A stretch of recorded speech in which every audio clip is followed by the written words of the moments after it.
Trump dummy. DJ Swift on the tune.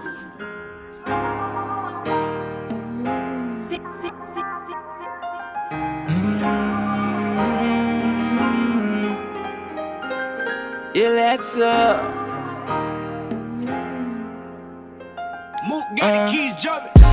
Mwari baba tore zvinhu zvavo zvavanogara vachinditumira. Samatenga pise zvinhu zvavo zvavanogara vachindisendera. Nekuti ndimi mune manpower, break home band ndimi munaro saka ndimbowara. Nekuti ndimi mune manpower, ini zvangu handichambowara no. Chekutanga ndinotenda kuna Mwari, nechipo chavakandipawo pasina umari. Dzimwe nguva ndombotadza kuna mataa, asi zvitadzo zvangu mondikangamwira. Chese chandabata Mwari baba blessai, mweya yechina inonditeverera yese visai. Black magic people vanoda kundisveta ropa kunge lol. I got cross on my chain, devils on the pain.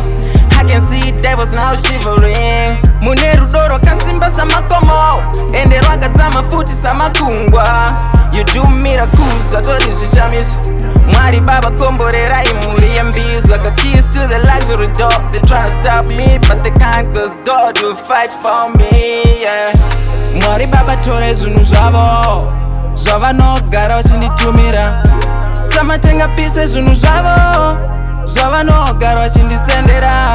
Nekuti ndimi mune manpower, break home band ndimi munaro saka ndimbowara. Nekuti ndimi mune manpower, ini zvangu handichambowara no.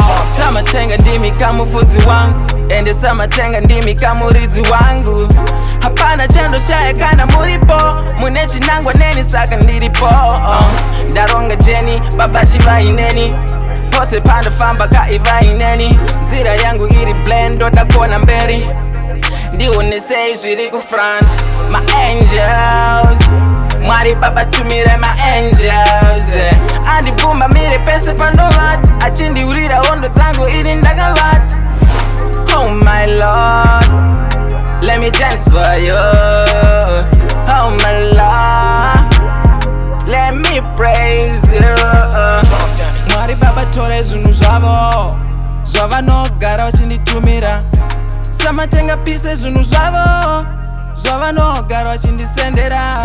Nekuti ndimi mune manpower, break home band ndimi munaro saka ndimbowara. Nekuti ndimi mune manpower, ini zvangu handichambowara no. Emoji gang.